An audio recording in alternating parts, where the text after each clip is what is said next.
Okay, here we go. I'm not able to be here in this meeting with you today because I'm on my way to a planning session for a surgery. And unfortunately, that hospital is like 2.5 hours, almost 3 hours total travel away, and I have to be there early. And I'm not, I don't have good connection on the way, but I want to make the best out of your time and I want to keep my commitment to training you. So today I want to talk about, and I want this session to be about burnout, stress, and incorporating rest into our work.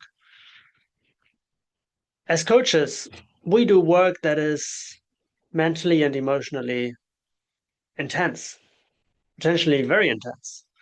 And it is very important that we know how to protect ourselves, that we know how to take care of ourselves. And it's probably also important in many cases that we help our clients do the same. Let's focus on ourselves as coaches first, and then we can apply the same things or help our clients with the same things that we can do. I want to give you some examples. So after after my son passed away, I continued coaching. I I didn't do any more outreach. I didn't do any more client creation, but I continued coaching. I had just a couple of clients at that time, and I knew that I was not in a good shape for coaching. I could still coach, sure. Was it my best coaching? Definitely not. And also recently, I've sometimes noticed that I drift off in sessions, that I feel a bit overwhelmed. And I've mentioned that to some of you in some conversations, that is also connected with the goal that I have of reducing my coaching hours. And I know this is something that I have to and I want to work on. I want to give the best hours of coaching that I can. I don't just want to be coaching to be coaching. I want to give my best when I'm coaching. And to give my best, I have to be properly prepared, properly ready and rested for it.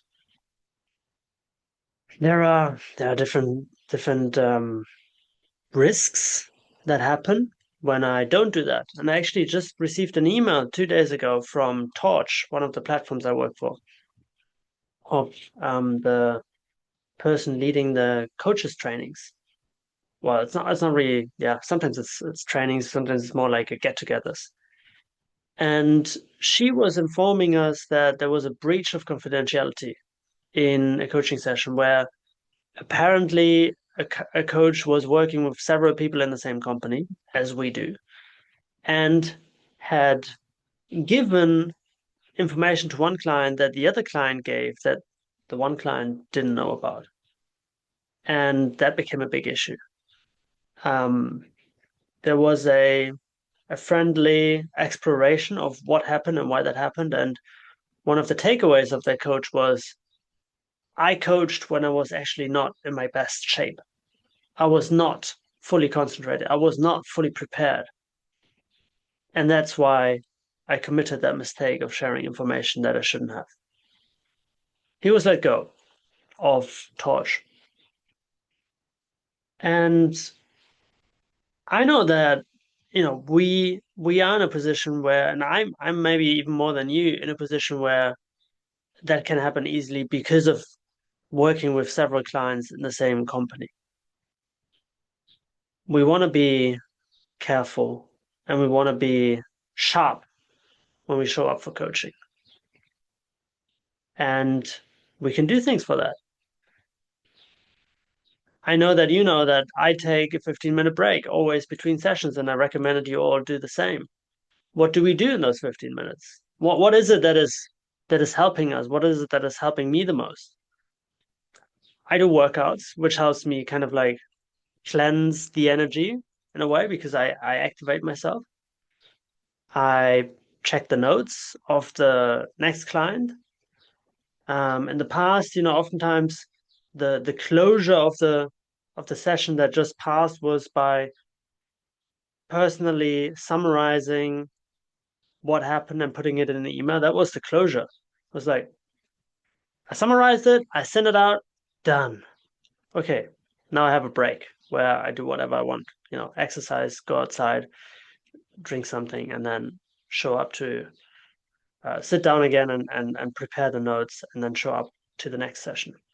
So I would like to ask you to pay attention to that. Even if we don't have that many coaching hours, they can be high impact for us.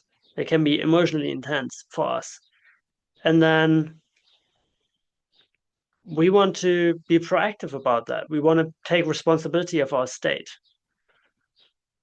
So I'm wondering, what is one invisible cost for you because you're not resting well enough, if that is the case? Thank you.